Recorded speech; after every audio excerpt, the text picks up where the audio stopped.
अरे आवाज वो तो तेज कर दे, लाइट तेज कर। अस्सलामु अलैकुम वरहमतुल्लाहि वबरकातुहू। बोला नहमदुहु व नुसल्ली व नुसल्लिम अला रसूलिहिल करीम। अम्मा बाद। सदरे जलसा, मुअज़्ज़िज़ सामिईन किराम, आज़ाद भैया हिंदुस्तान की मेरा हाथ अभी कांप रहा है अभी दो रुको। दिन मेरा हाथ इंतहाई अभी कांप रहा है, अहमियत के बहुत हामिल हिला रही थे। है। एक 15 अगस्त जिसमें मुल्क अंग्रेजों के चंगुल से आजाद हुआ, दूसरा 26 जनवरी जिसमें मुल्क जमहूरी हुआ। यानी अपने मुल्क में अपने लोगों पर अपना कानून नाफिज हुआ। अपना कानून बनाने के लिए डॉक्टर भीमराव अम्बेडकर की सदाकत में 29 अगस्त 1947 को 7 रुकनी कमेटी तश्कील दी गई थी, जिसको मुल्क का मौजूदा कानून मुनक्किद करने के लिए 2 साल 11 माह और 18 दिन लगे। दस्तूर साज असेंबली के मुख्तलिफ इजलास में इसने दस्तूर की हरकत तक खुली बहस हुई। फिर जब 26 नवंबर 1949 में इसे कबूल कर लिया हन्नान, और 24 हन्नान, जनवरी 1950 डंडा सीधा करो। एक मुख्तलिफ इजलास में तमाम टेढ़ा है, उल्टा है। दस्तूर को मुस्तरद कर दिया। अलबत्ता मौलाना अहमद बुखारी ने इसकी मुखालफत की। बहरहाल 26 जनवरी 1950 को इसने कानून को लागू करके पहले यौम जमहूरिया बनाया गया।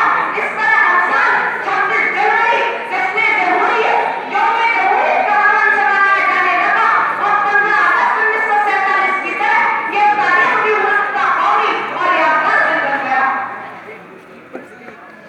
बहार जश्न का एक दिन एक दो उंगली शताब्दत में नहीं मिला, एक या दो साल एहतिजाज करके नहीं मिला, बल्कि इसके लिए हमारे अकादीन ने काफी कुर्बानियां दी। जज्बा-ए आजादी से सरशार और सरकत काम से वतन अजीज और अपनी तहजीब की बका के लिए बेखता शतरंगी में कूदने वालों में मुसलमान सबसे अव्वल में थे। हिंदुस्तान की जंगी आजादी में से अगर मुसलमानों की कुर्बानियां न कर दी जाए तो हिंदुस्तान सदियों तक न होगा और तारीख आजादी हिंद के साथ इंसाफ न होगा। मना कर रहा हज़रात गिरामी, इक़बाल बादशाह अंग्रेजों ने पूरे मुल्क पर कब्जे का प्लान बना लिया। हिंदुस्तानियों को गुलामी की जंजीरों में जकड़ने का मंसूबा तय कर लिया।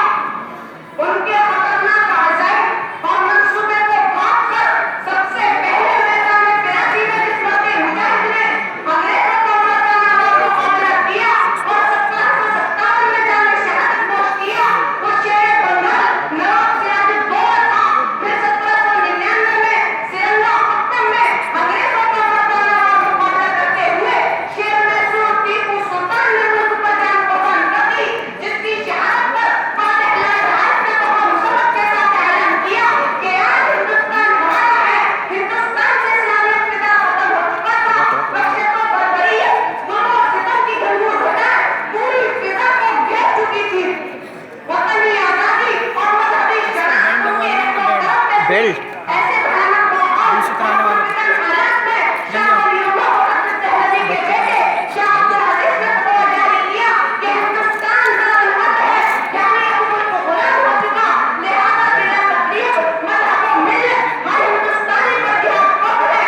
उनके कब्जे की रोशनी में अलगा खड़े हुए सैयद अहमद शरीफ और शाह इस्माइल शहीद रहमतुल्लाह आगे बढ़े और पूरे मुल्क का दौरा करके उनको जगाया और आजादी की आग लगा दी और 1838 को बालाकोट की पहाड़ी पर लड़सजा में शहादत नोश किया। धीरे धीरे इसी तरह पूरे मुल्क में अंग्रेजों के खिलाफ माहौल बनने लगा। सामईन किराम, हिंदुस्तानी